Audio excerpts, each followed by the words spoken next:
Good morning, all of you. So, here is the quote of the day. Don't be afraid to fail, be afraid not to try. So, you should try for getting your goal or uh, to target your goal. You will definitely success one day. So, with this beautiful quote, we will start our today's lecture. Before before starting today's lecture, we will quick revise the previous one. Okay, so as you already know, we started new chapter which is drug and price control order, or we can say the National Pharmaceutical Pricing Authority or NPPA. Okay, so in this chapter we already discussed regarding the introduction, then history of the NPPA, different amendments of NPPA, then the uh, what is actually role of NPPA, functions of NPPA, and then the uh, calculation of the retail price, selling price, and uh, etc. Okay, so uh, in this today's lecture, we will going to discuss the remaining part of this chapter. Okay, so let's move towards next slide, which is fixation of price under certain circumstances. So, in certain circumstances or the, uh, the certain conditions, if it is not possible to that particular manufacturer or that importer or that uh, particular person to submit that their application for the revision or the fixation of that uh, particular pricing form.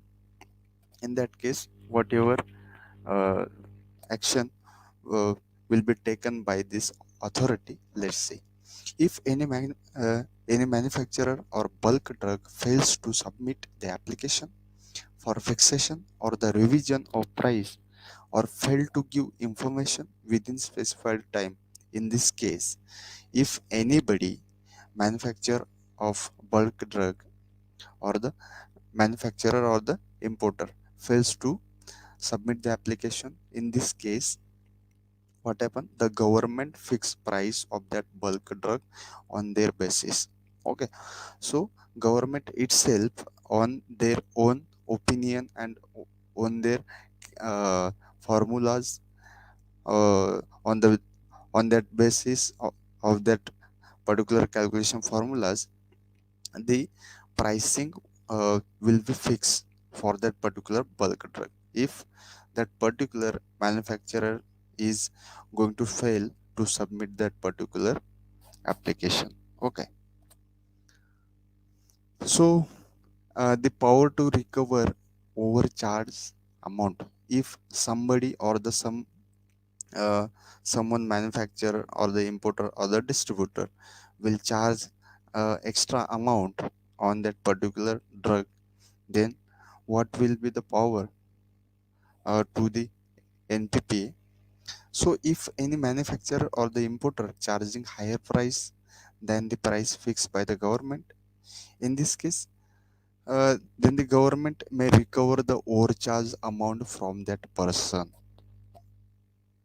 Okay, uh, whomsoever uh, taken that particular overcharge amount, it may be any retailer, distributor, or manufacturer, or the importer. Okay, so that particular amount will be recovered from that particular person, and it will be submitted to the government. Next part is control of sale prices of bulk drug and the formulation. So let's see what type of control is there on sale prices of bulk drug and the bulk formulations. Okay, so no person or the retailer shall sale of the drug or the formulation without prior permission of the government or the NPPA. So nobody person or any type of distributor or the importer or the manufacturer or the retailer will going to sell that particular drug without permission of government of India or the NPPA. So to to any customer at increasing price specified in the current price list indicated on container label, so that particular manufacturer should have to mention the increase of price or the hiked price on that particular product's label. Okay, so the consumer or the customer can easily track over there the price of that particular product. So next part is the schedule related with DPCO Act 1995. So there are three types of schedules are there. Okay, and each schedule contain different type of uh, functions or the role. Okay, so let's see. First schedule contains a list of bulk drugs used in scheduled formulation. Okay, so uh, schedule first shows that the different type of or the list of bulk drugs which are used in the scheduled formulation, which uh, which is mentioned in the first schedule. In second schedule, different forms are there for the application to the NPPA. Okay, and next one is schedule or the schedule third or the third schedule. In uh, this schedule, this specifies maximum pre-tax return on sale turnover or the manufacturer or the importer of the formulation. So this third schedule contains the income basis taxation or the turnover basis taxation for the particular industries are mentioned in this third schedule. Okay, so let's discuss in detail one by one. So before, okay, so let's see one by one. First schedule. So first schedule contains different type of bulk drugs, as I already discussed or already give the statement regarding this. So first schedule includes 76 bulk drugs particularly. So for example, it contains penicillin, ranitidine, chloroquine, and so on. Up to 76 bulk drugs are there mentioned in this first schedule. Okay, so this first schedule is regarding the bulk drugs which will be used in the scheduled formulations. Then second schedule. So as we already know, the second schedule contains with the different forms included. Form first is used for the application for fixation and revision of price. So form first is used for the application or the fixation of revision or of the price. Then form 2 is used for or the form 2 contains information related with price of non-scheduled bulk drug. So non-scheduled bulk drug price is mentioned in form 2. Next, form 3. Form 3 is uh, used as application for approval revision of price of scheduled formulation. So form 3 is used for application of application for the approval or the revision of the price of the scheduled formulation. Next is form 4. Form 4 is used as the application for approval revision of price of schedule formulation imported in finished form. And next one is form 5.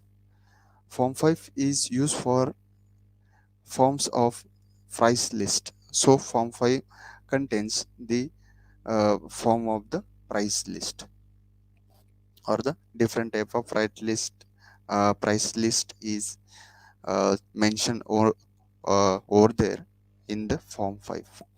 Next is form 6. Form 6 contains yearly information on turnover and allocation of sales and expenses. So these all details we have to use or we have to fill up in this particular type of the form. Okay. So let's move toward the schedule 3. So third schedule or the schedule 3 is related to the taxation. Okay. Or the tax on the annual turnover. So it includes three type of income categories. So uh, category A, category B, and category C. So let's see one by one. So category A is contains large unit with turnover exceeding rupees 6 crore per annum.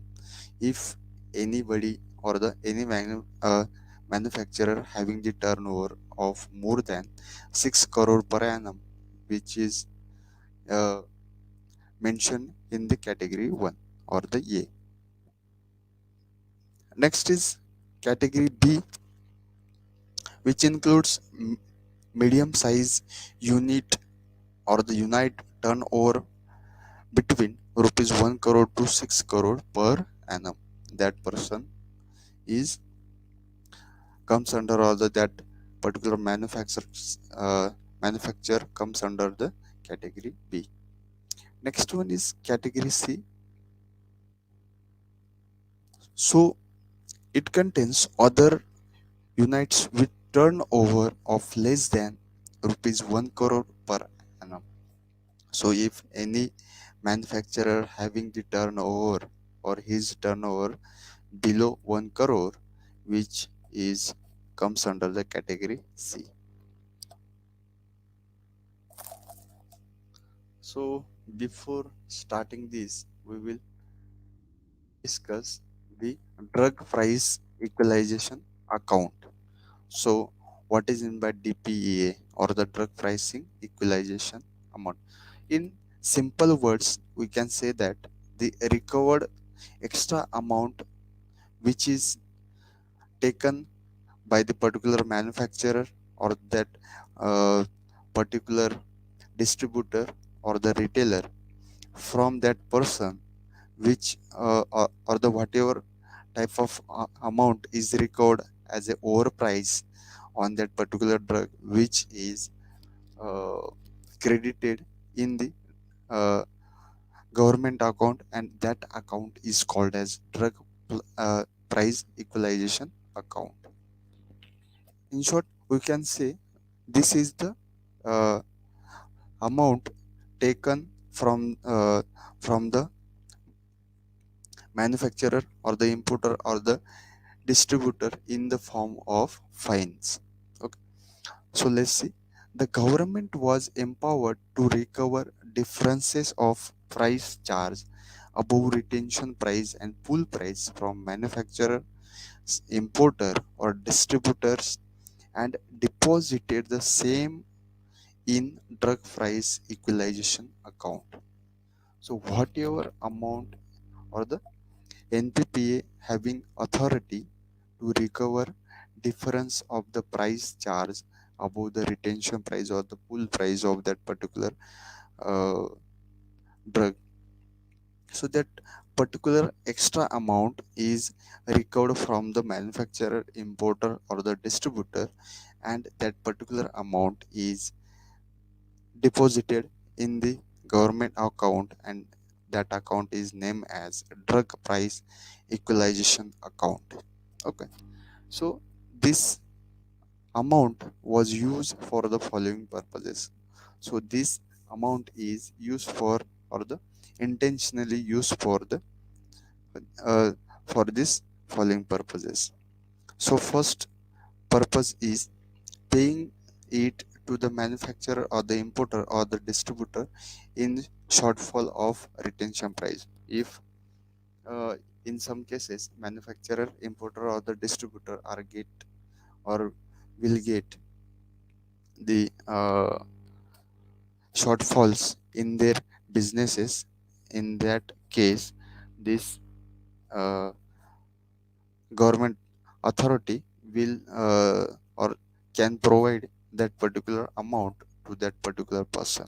Okay, this is the first one statement or the purpose for this drug price equalization account. Second one is meeting the expenses incurred by government while discharging the functions and other uh, functions under his provision.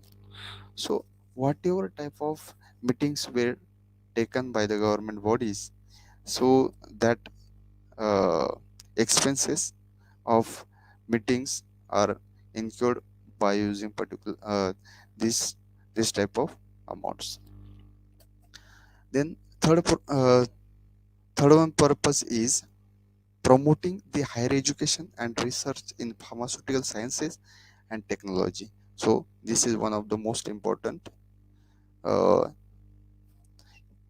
important area wherever that particular uh, that particular committee is working on it. Okay, so this type of extra amount is used in the good way or the for the development of the pharmaceutical sector. Okay, so this is overall regarding the drug price equalization account.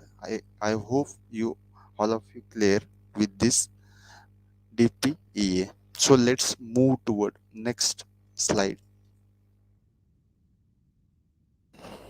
So next one is new drug or the new formulation related approaches. Okay, so in this topic, first one is national list of essential medicines. So this topic is uh, only for the third year BPharm students, and this is not included in the final year BPharm syllabus. Okay, so let's see. But this is important. You can write this one in your exam too. So don't worry about it. You should uh, learn regarding this. Okay.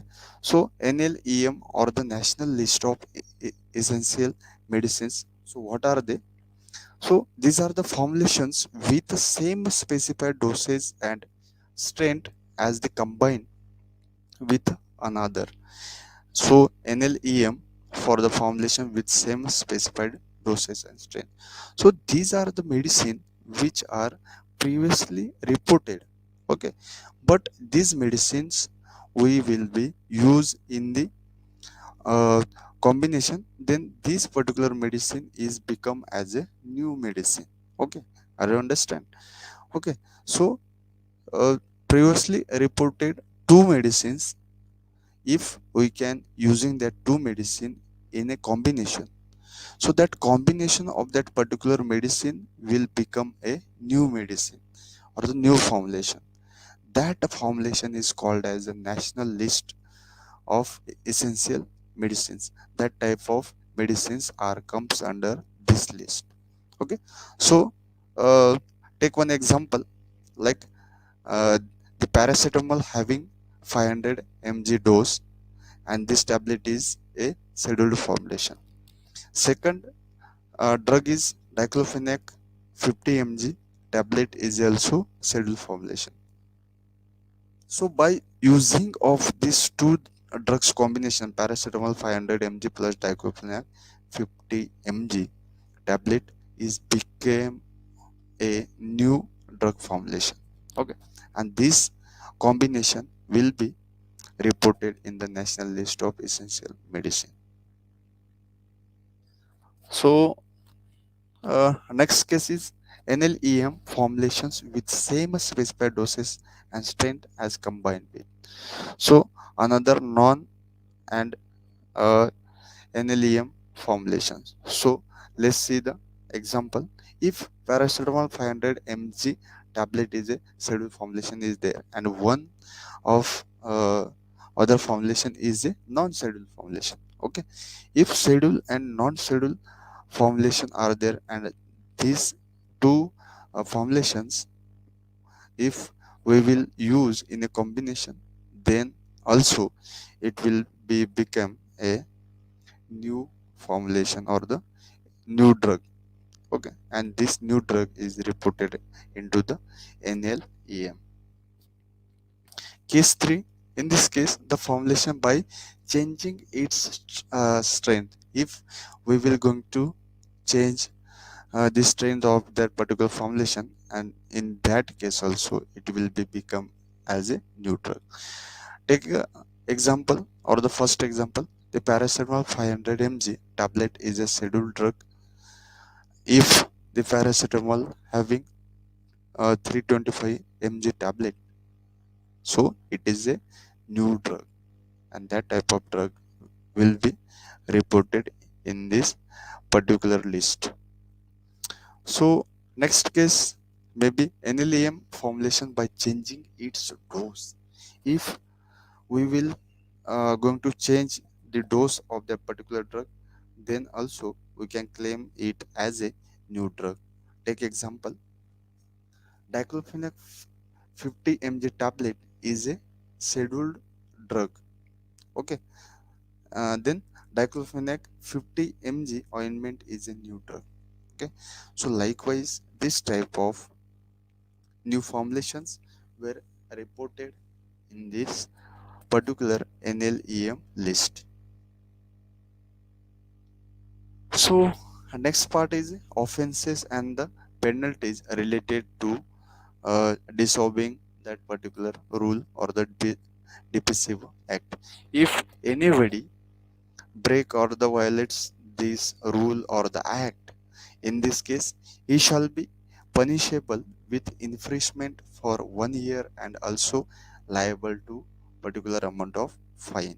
Okay, so anybody breaks or the violates this particular rule or the act, and in this case that particular person will be punishable with infringement for 1 year and also liable to fine or the chargeable to fine. Next one is, in the case of any other order with imprisonment for not less than 3 months, but this may extend to 7 years and also be liable to fine. So in some cases it will be not less than 3 months, and it will be extended up to 7 year also with the fine.